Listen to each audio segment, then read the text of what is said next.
नमस्कार, आप देख रहे हैं व्हाइट पेपर। मैं हूं आपके साथ आशा सरमाल। चलिए शुरुआत करते हैं प्रोग्राम की। इस वक्त की बड़ी खबर के साथ ही शुरुआत करते चले। प्रधानमंत्री नरेंद्र मोदी का बड़ा बयान ऑपरेशन सिंदूर के बाद देखने को मिला, जहां पर उन्होंने कहा कि इस बार सब कैमरा के सामने किया है और बताते चले ताकि घर में कोई सबूत ना मांगे। इस तरह से प्रधानमंत्री की तरफ से बड़ी बात कह दी गई। 1947 में जब मां भारती के टुकड़े हुए तब जंजीरें काटनी चाहिए थी, लेकिन भुजाएं ही काट दी गई और देश के 3 टुकड़े कर दिए गए। और उन्होंने ये भी कह दिया कि उसी रात को यहां कश्मीर की धरती पर पहला हमला हो गया था आतंकियों का, और मां भारती का एक हिस्सा आतंकियों के बलबूते पर पाकिस्तान ने हड़प लिया था। इस वक्त की बड़ी अपडेट देखिए, जिस तरह से ऑपरेशन सिंदूर के बाद एक बड़ी हुंकार प्रधानमंत्री नरेंद्र मोदी ने भरी है। उन्होंने कहा कि इस बार सब कैमरा के सामने किया गया ताकि कोई भी सबूत ना मांग सके, और घर के अंदर अगर कोई सबूत मांगता है तो उसे पहले ही पता चल जाना चाहिए कि आखिर किस तरह से पूरी कार्रवाई को अंजाम दिया गया। बताते चले कि गुजरात के गांधीनगर से यहां अपना संबोधन प्रधानमंत्री दे रहे थे, जिस दौरान उन्होंने ये बड़ी बात कह दी। उन्होंने कहा कि अगर हमारी बहनों का कोई सिंदूर उजाड़ेगा तो उसका बदला खून से लिया जाएगा, और साथ ही साथ ये भी कह दिया कि सरदार पटेल की अगर बात मानी गई होती तो आज ये हालात नहीं होते। और ये भी बताते चले, ग्राफिक्स के जरिए देखिए, थोड़ा सा समझ लीजिए कि आखिर सरदार पटेल की जो बातें थी वो क्या कुछ रही थी, जो नहीं मानने की बात प्रधानमंत्री नरेंद्र मोदी कर रहे हैं। उन्होंने कह दिया कि यहाँ 1947 में जब मां भारती के टुकड़े हुए तब जंजीरें काटनी चाहिए थी, लेकिन भुजाएं ही काट दी गई और देश के 3 टुकड़े यहाँ पर कर दिए गए। ये सरदार पटेल की बात जो है वो बताई जा रही थी। प्रधानमंत्री कह रहे हैं कि पटेल की बात मानी होती तो आज ये दिन नहीं देखना होता। और आपको ये भी बताते चले कि उसी रात को यहाँ आप देखिए, जब 3 टुकड़े हुए तो कश्मीर की धरती पर पहला आतंकवादी हमला हुआ था और पाकिस्तान ने इस इलाके को किस तरह से हड़प लिया। भारत का एक आतंकियों ने हिस्सा जो है वो हड़प लिया और उसी दिन इन आतंकियों को मौत के घाट उतार देना होता, और सरदार पटेल की यही इच्छा थी। लेकिन जब पीओके वापस नहीं आता तब तक सेना रुकनी नहीं चाहिए थी, ये भी कहा गया था। लेकिन सरदार को यहाँ आप देखिए नजरअंदाज कर दिया गया, उनकी बात को नहीं माना गया, और ये मुजाहिदीन जो लहूचक गए थे वो सिलसिला 75 सालों से चला आ रहा है। पहलगाम में भी उसी का आप देखिए किस तरह से ये विकराल रूप सामने आया। तो फिलहाल जिस तरह से प्रधानमंत्री नरेंद्र मोदी ने विपक्ष पर यह निशाना साध दिया, उन्होंने कहा कि अगर 1947 में ही इलाज किया गया होता पाकिस्तान का आतंकवाद का तो आज ये दिन देखने को नहीं मिलते। चलिए पैनल की ओर बढ़ जाते हैं। इस वक्त हमारे साथ कर्नल दिनेश शर्मा हैं, रिटायर्ड रक्षा विशेषज्ञ। बहुत बहुत स्वागत कर्नल जुड़ने के लिए। विनोद शुक्ला हमारे साथ हैं, विदेश मामलों के जानकार, आपका भी स्वागत। और दिनेश मल्होत्रा राजनीतिक विशेषज्ञ हमारे साथ हैं, आपका भी बहुत बहुत स्वागत जुड़ने के लिए। सबसे पहले तो दिनेश जी, क्योंकि राजनीतिक सवाल आज विपक्ष पर जिस तरह से प्रधानमंत्री ने निशाना साध दिया, उन्होंने कहा कि अगर 1947 को भुजाएं नहीं काटी गई होती तो ये दिन नहीं देखना पड़ता। मैडम सही है, हमारा जो इतिहास है वो एक बहुत ही दिनेश जी एक सेकंड, हम कह सकते हैं पॉलिटिकल एक्सपर्ट इस पर जवाब देंगे। एक सेकंड दिनेश जी, दोनों का नाम दिनेश है तो पॉलिटिकल एक्सपर्ट इस पर पहले जवाब देंगे। उन्होंने कहा कि टुकड़े तो हो गए लेकिन जब जंजीरें काटनी चाहिए थी तब ये काम नहीं हुआ। देखिए आशा जी, सबसे पहले आपका शुक्रिया। मेरे दोनों को पैनलिस्ट को मेरे तरफ से नमस्कार। अभी ना जैसे पहले एक्सपेक्ट हम कर रहे थे, अब इस पे अब पॉलिटिक्स तो नेचुरली होनी है। अब काफी दिन हो गए हैं। अब अगर ऑपरेशन सिंदूर की बात करें, 7 तारीख को हुआ था, उसके बाद सभी पॉलिटिकल पार्टीज ने पहले तो कंसेंसस अपना बनाया था कि हम इस पे बात नहीं करेंगे, लेकिन जिस तरह से अपोजिशन ने प्राइम मिनिस्टर पे कटाक्ष करना शुरू कर दिया है, तो खासतौर पर कांग्रेस ने जिस तरह से अटैक करना शुरू कर दिया है, तो अब मुझे लगता है कि प्रधानमंत्री जी ने अब जवाब देना भी शुरू कर दिया, क्योंकि पॉलिटिक्स अब इस पे होगी। बीजेपी भी चाहेगी कि इसका पॉलिटिकल माइलेज ली जाए। जिस तरह से कांग्रेस बीजेपी को कॉर्नर करने की कोशिश करी है, बीजेपी इसको काउंटर करेगी। आज प्रधानमंत्री ने एक तरह से, जैसे आपने कहा कि तंज कसा है, क्योंकि पिछली बार जब ऑपरेशन सर्जिकल स्ट्राइक हुई थी, जब बालाकोट पे स्ट्राइक हुई थी, तब ये कहा गया था कि इसके सबूत दीजिए। अब उन्होंने कहा कि सब कुछ कैमरा के सामने है, सब कुछ ब्लैक एंड व्हाइट में हुआ है, सबूत देने की कोई जरूरत नहीं है। तो उन्होंने पुरानी कोई ऐतिहासिक बातें भी कही कि 1947 में जब भारत का बंटवारा हुआ। अब नेचुरली आने वाले दिनों में इस पे पॉलिटिक्स होगी। क्योंकि सभी पॉलिटिकल पार्टीज का अपना एजेंडा, अपना डिफरेंट एजेंडा होता है, और बीजेपी भी एक पॉलिटिकल पार्टी है जैसे कांग्रेस है, तो बीजेपी अपना एजेंडा डेफिनेटली इंप्लीमेंट करेगी और इसकी पॉलिटिकल माइलेज लेने की कोशिश करेगी। ठीक है विनोद जी, अब सवाल यह है कि पॉलिटिकल माइलेज की बात हो रही है, लेकिन पाकिस्तान के अंदर अगर विपक्षी पार्टियों के नेताओं को कोड किया जाए और फिर हमला किया जाए भारत पर, तो फिर सवाल तो उठता है, क्योंकि आपके घर के अंदर क्या हो रहा है उसका फायदा अगर दुश्मन ले रहा है तो फिर सोच विचार करने की जरूरत हो जाती है कि नहीं? देखिए आशा जी, ये जो बात कही जा रही है कि पॉलिटिकल पार्टीज जो हैं उनमें कंसेंसस था और पॉलिटिकल पार्टी सरकार को या देश के खिलाफ नहीं बोल रही थी, right from the day one, जिस दिन ये मामला शुरू हुआ था उस दिन से ही बहुत चालाकी से देश का विपक्ष काम कर रहा था। जब तक 22 तारीख को जब अटैक हुआ था 22 अप्रैल को, तब ये बात कही जा रही थी कि क्यों एक्शन नहीं लिया गया। उसके बाद जब एक्शन ले लिया गया, मतलब भारत ने 9 टेररिस्ट कैंप को डिस्ट्रॉय कर दिया, तो पूरा विपक्ष कहने लगा कि नहीं, war is not the solution, युद्ध किसी चीज का समाधान नहीं होता है। उसके बाद फिर जब उधर से आक्रमण जवाबी हुआ तो भारत ने 11 एयरफोर्स बेसेस थे पाकिस्तान के, उनके डिस्ट्रॉय कर दिया। फिर एक वो हुआ कि नहीं, क्या बोलते हैं, इस तरह से नहीं चलेगा, इसका बातचीत के बाद से समाधान निकाला जाएगा। जब सीज फायर हो गया तब ये प्रश्न आने लगा कि हम पीओके जीत सकते थे, तो ये कहना कि वो इस बात पर थे कि नहीं ऐसा करना चाहिए वैसा करना चाहिए, सरकार को नहीं घेरे थे, ये बात ठीक नहीं है, बहुत चालाकी से काम कर रहे थे। अब रही बात पाकिस्तान को इस्तेमाल करने की, तो पाकिस्तान तो उनके बयानों को, चाहे राहुल गांधी का बयान हो, चाहे खड़गे का बयान हो, चाहे उनके मंत्री का बयान हो, चाहे बहुत सारे और लोगों का, जो कर्नाटक के मंत्री थे, कर्नाटक के एमएलए थे, उनका बयान हो, इन सारे लोगों का बयान अच्छे तरीके से इस्तेमाल करके उनका डॉजियर बना करके दिया है। और ये काम अभी से नहीं कर रहे हैं, तो वो करेंगे। और हम जो ये बात कहते हैं, या भारत का विपक्ष जो कहता है कि हम सरकार के साथ खड़े हैं, वो अपने आप को धोखा देने की कोशिश कर रहा है, देश की जनता को भी धोखा देने की कोशिश कर रहा है, सबको बेवकूफ समझने की कोशिश कर रहा है। लेकिन भारत की जनता, देश की जनता बेवकूफ नहीं है, वो बहुत समझदार है और बहुत अच्छे से अपना फैसला भी सुनाती है। दिनेश जी, अब सवाल यहाँ पर ये आ जाता है कि एक तरफ जब ऑपरेशन नहीं हुआ था तो विपक्षी पार्टियां बार बार सवाल उठा रही थी कि बदला क्यों नहीं लिया जा रहा है। आज 8 दिन हो गए, 10 दिन हो गए और 13वां भी हो गया, और 13वीं के बाद आप देखिए किस तरह से ये बड़ा ऑपरेशन चलाया गया।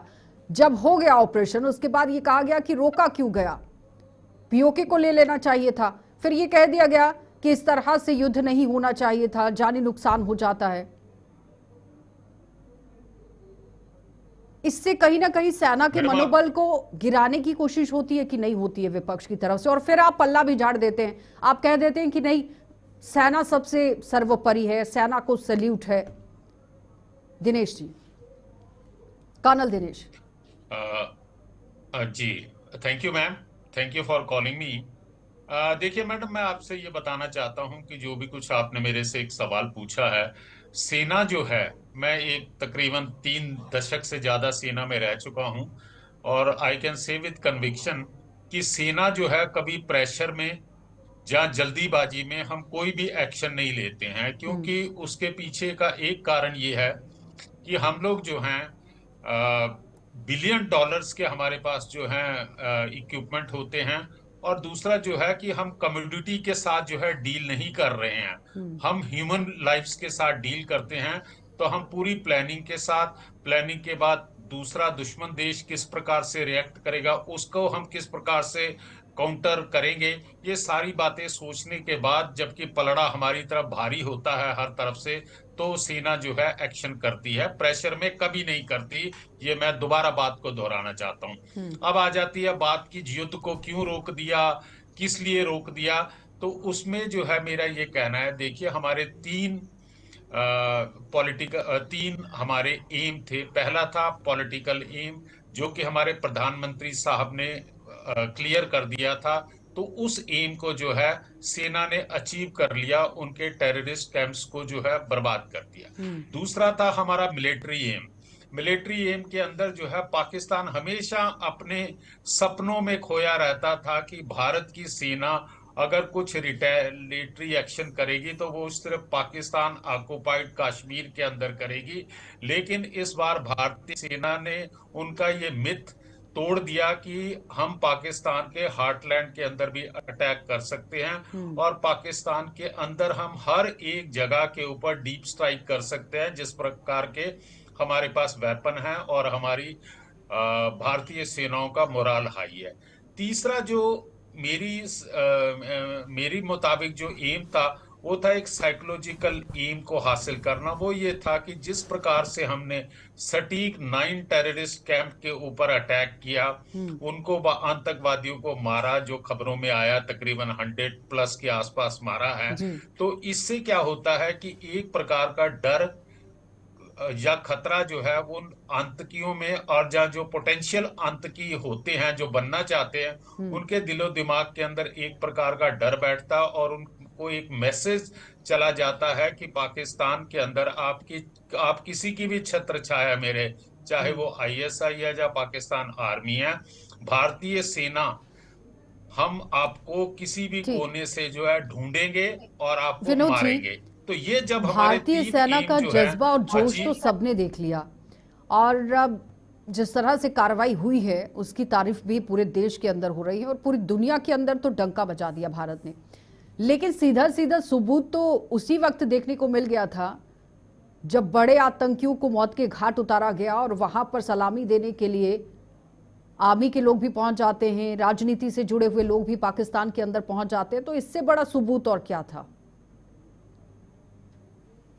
तो मैडम इसमें तो एक बात कही आ जाती है आशा जी। विनोद जी,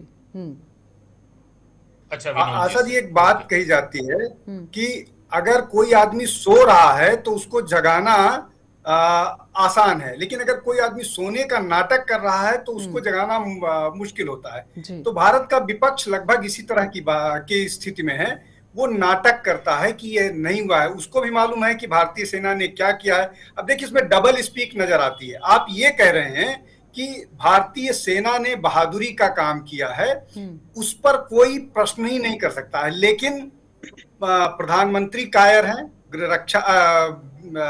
विदेश मंत्री कायर हैं, इस तरह की बात पॉलिटिकल पार्टी से आ रही है, चाहे कांग्रेस हो चाहे समाजवादी पार्टी हो, सबकी बात है।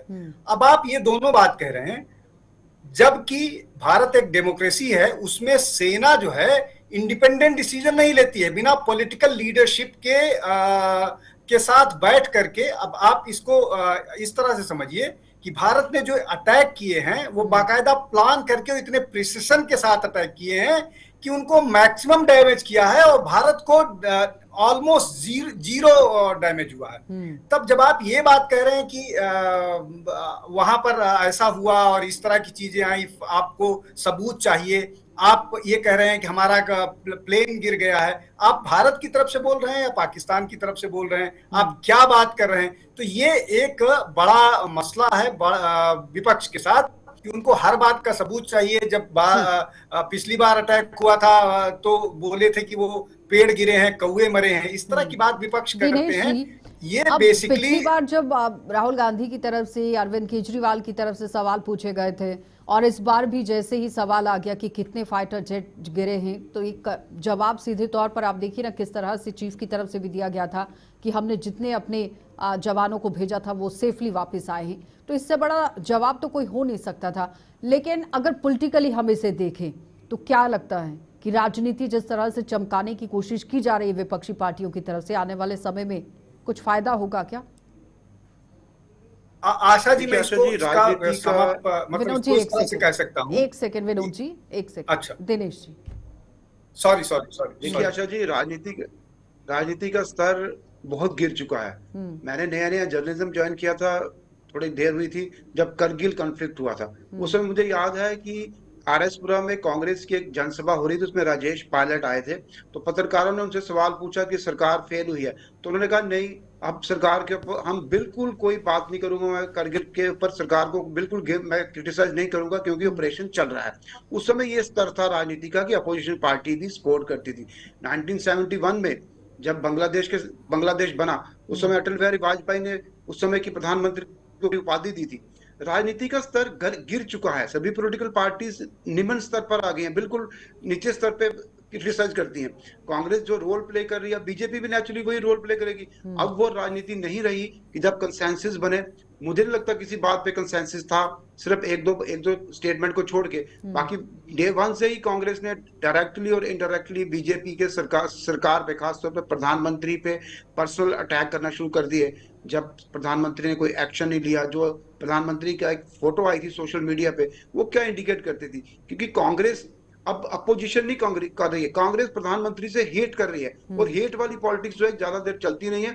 आपको आइडियोलॉजिकल डिफरेंसेस हो सकते हैं, लेकिन आप किसी से नफरत करोगे अगर किसी पॉलिटिकल पार्टी से, किसी पॉलिटिकल नेता से, विनोद जी, वो फिर अपोजिशन का रोल नहीं है, असुद्दीन ओवैसी के उस स्टेटमेंट को कोड करूं कि नकल मारने के लिए भी तो अकल चाहिए।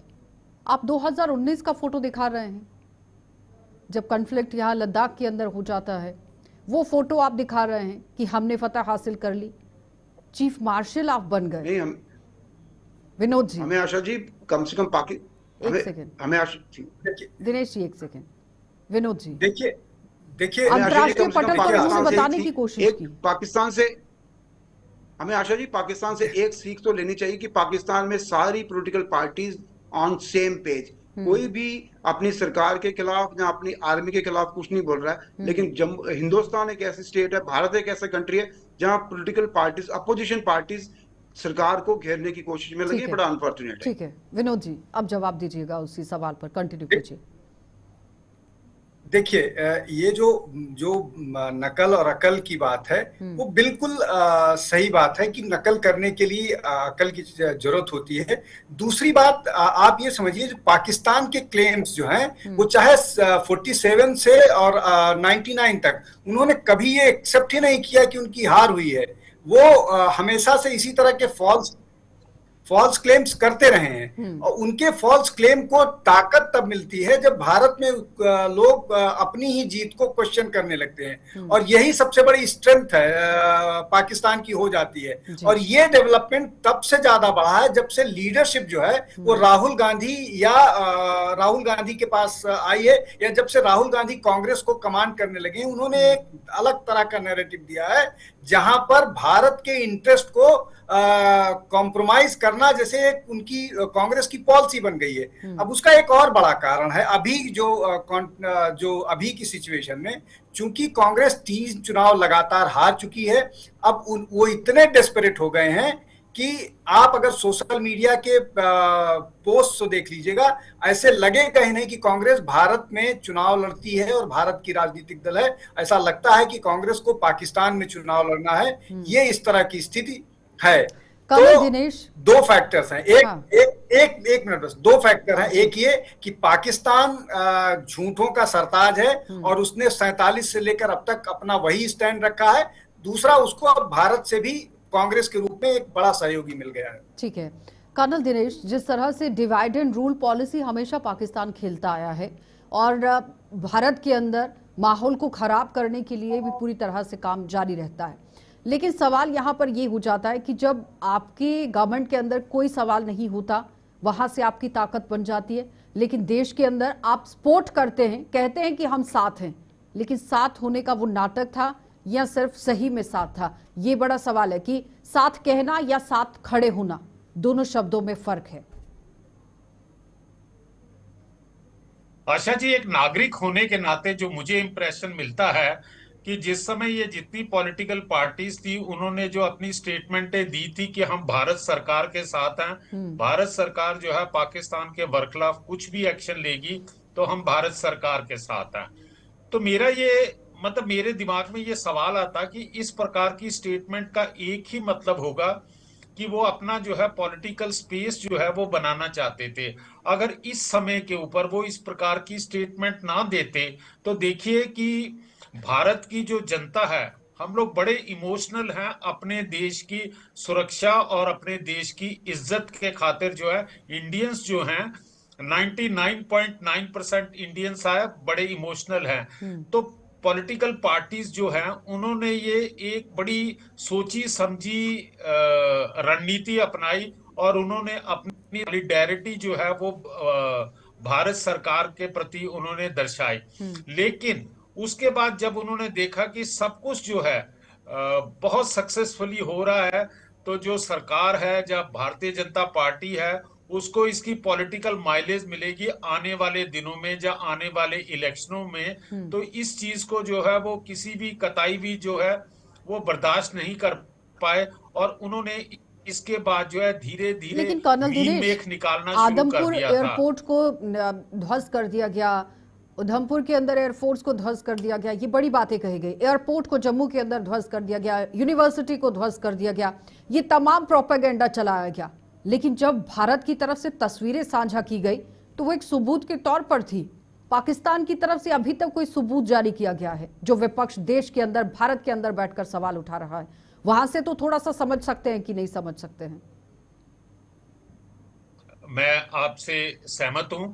अब देखिए, एक एग्जांपल मैं कोट करूंगा, ये जो उनका डिफेंस मिनिस्टर है ख्वाजा आसिफ, तो मैं उसका इंटरव्यू देख रहा था स्काई न्यूज के साथ। तो वो जो जर्नलिस्ट है वो उससे पूछ रहा था कि आपने कितना नुकसान किया। कहते हमने उनके 5 राफेल जो है गिरा दिए इंडिया के। जर्नलिस्ट ने पूछा कि आप बताइए कि उनके क्या सबूत हैं, आपके पास क्या सबूत है। तो ये इनका पाकिस्तान का डिफेंस मिनिस्टर कहता है जी all over the social media के ऊपर हैं, हमने सोशल मीडिया के ऊपर देखे हैं, इंडियन सोशल मीडिया के ऊपर देखे हैं। तो इस प्रकार की स्टेटमेंटों से हमारे जो भारत के लोग हैं जो इस प्रकार के क्वेश्चन करते हैं, अपनी फौज के ऊपर कोई डाउट करते हैं या अपनी सरकार के ऊपर डाउट करते हैं ऐसे क्रिटिकल टाइम में, तो अब सवाल यहाँ पर ये आ जाता है कि पाकिस्तान को अगर देखा जाए 1947 से और आज 2025 तक, क्या पाकिस्तान ने कभी अपनी हार को माना है? और दूसरी तरफ जिस तरह से प्रधानमंत्री ने खुद ही सवाल उठा दिया, उन्होंने कहा कि अगर सरदार पटेल की बात को माना गया होता पंडित जवाहरलाल नेहरू की तरफ से, तो आज ये दिन नहीं देखना पड़ता। अब ये बिल्कुल ठीक है। अच्छा मैडम, कर्नल दिनेश, एक सेकंड दिनेश आशा जी, ये हिस्टोरिकल बातें बीजेपी के एजेंडे में ये हमेशा रहा है कि अगर अपने सरदार पटेल को ये हैंड ओवर किया होता कश्मीर का इशू, तो वो वंस फॉर ऑल इसको सॉल्व कर देते, जैसे उन्हें बाकी रियासतों का विलय करवाया। लेकिन अब वो हिस्टोरिकल बातें अब आने वाले समय अब हमें नई स्ट्रेटेजी बनानी है, हमें डील कैसे करना है। जैसे आपने पाकिस्तान की बात की कि अनफॉर्चुनेट है कि पाकिस्तान हमारा पड़ोसी है, लेकिन पाकिस्तान में कभी भी डेमोक्रेटिक इंस्टीट्यूशन को स्ट्रेंथन वहां की आर्मी ने होने नहीं दिया। और सबसे बड़ा कारण ये है कि वो झूठ के कगार पर खड़ा है। पाकिस्तान तो ये भी नहीं मानता कि 1971 में पाकिस्तान वार में डिफीट हुआ था भारत से, 65 में भी वो हारा था, अभी भी वो कारगिल में भी वो हारा था। पाकिस्तान ये भी नहीं मानता, अभी भी वो झूठे दावे कर रहे हैं। जैसे कर्नल साहब ने कहा, अभी मैं एक सोशल मीडिया पोस्ट देख रहा था, वहां पे एक पायलट को फेलिसिटेट किया जा रहा है कि उसने रजौरी में आर्मी का एयरबेस उड़ा दिया, जबकि रजौरी में आर्मी का कोई एयरबेस है ही नहीं है। तो इस तरह का झूठ पाकिस्तान में फैलाया जा रहा है, क्योंकि पाकिस्तान की आवाम को बेवकूफ बनाया जा रहा है। पाकिस्तान के जो हुक्मरान है इस समय, जो सत्ता में बैठे हुए हैं, ये सबको पता है कि उनको जनता का मैंडेट नहीं है। जनता ने जिसको मैंडेट दिया था उसको पाकिस्तान की आर्मी ने जेल में डाल दिया। ये जो फेक लीडर पाकिस्तान के समय रूल कर रहे हैं पाकिस्तान में, ये जनता को बेवकूफ बना रहे हैं अपनी फेक वीडियोस डाल के, फेक प्रोपेगेंडा करके। तो ये ज्यादा देर नहीं चलेगा। मतलब कुल मिलाकर फिर ये है ना कि हर कोई अपनी राजनीति चमकाने की कोशिश कर रहा है। पाकिस्तान के अंदर तो गृह युद्ध है, चाहे वो पानी को लेकर हो, महंगाई को लेकर हो, रोजगार को लेकर हो, इकोनॉमी को लेकर हो। दूसरी तरफ से आर्मी हावी है, उसके बाद ISI का अलग से वहां डंका जो है वो बजता है। देखिए आशा जी, उनके जो सामाजिक समीकरण है वो अलग हैं। वो 4 प्रांत हैं उनके, लड़ रहे हैं, खैबर पख्तूनवा, सिंध, बलूचिस्तान और पंजाब एक अलग है जो पंजाब सबको कंट्रोल करता है। मसला उनके साथ वो दुश्मन देश है, उनके साथ मसला है अपना आंतरिक वो लड़ें, मसला हमारे अपने लोगों का है ना, हमारे अपने लोग हमारे ऊपर डाउट कर रहे हैं। सबसे दुखद बात और सबसे खतरनाक बात, दुखद और खतरनाक दोनों इसलिए है कि इससे पाकिस्तान को ताकत मिलती है और अंदर बहुत सारे ऐसे एलिमेंट्स हैं जो जिनको कई बार क्राइसिस में जो दूसरी तरफ नजर आते हैं, जो स्लीपर सेल्स हैं, ये एक खतरनाक स्थिति है और इस खतरनाक स्थिति से सरकार को डील करना पड़ता है, इसलिए कि इनके लिए पीछे से बहुत सारे पॉलिटिकल पार्टीज हमारे ही देश के उनको पीछे से बैक वोट बैंक के पाकिस्तान लिए इस्तेमाल इन लोगों को कर देश के लिए खतरा बनाने की कोशिश हो रही है। बहुत बहुत धन्यवाद विनोद जी जुड़ने के लिए। दिनेश जी आपका भी धन्यवाद और कर्नल दिनेश आपका भी धन्यवाद। तो फिलहाल स्लीपर सेल्स पर भी कार्रवाई चल रही है, जासूसों पर भी कार्रवाई चल रही है और मुखबिर जो यहाँ पर बने हुए हैं उन पर भी कार्रवाई चल रही है। तो भारत सरकार पूरी तरह से एक्शन मोड में है और बहुत ही जल्द वो लोग भी पकड़े जाएंगे जो इस वक्त अंडर कवर एजेंट बने हुए हैं। तो जिस तरह से पाकिस्तान के अंदर जो सिंदूर ऑपरेशन किया गया, विपक्षी पार्टियों की तरफ से सवाल उठाए गए, सीधे तौर पर एक ही सीधा और सटीक जवाब दिया गया है कि इस बार तो सब कुछ कैमरा के सामने किया गया कि घर के अंदर दोबारा से सब जो जवाब हैं वो ना मांगे जाएं, सवाल ना किए जाएं, जिसका जवाब पूरी तरह से पूरी दुनिया ने देख लिया है। आप देखते रहिए कार्यक्रम।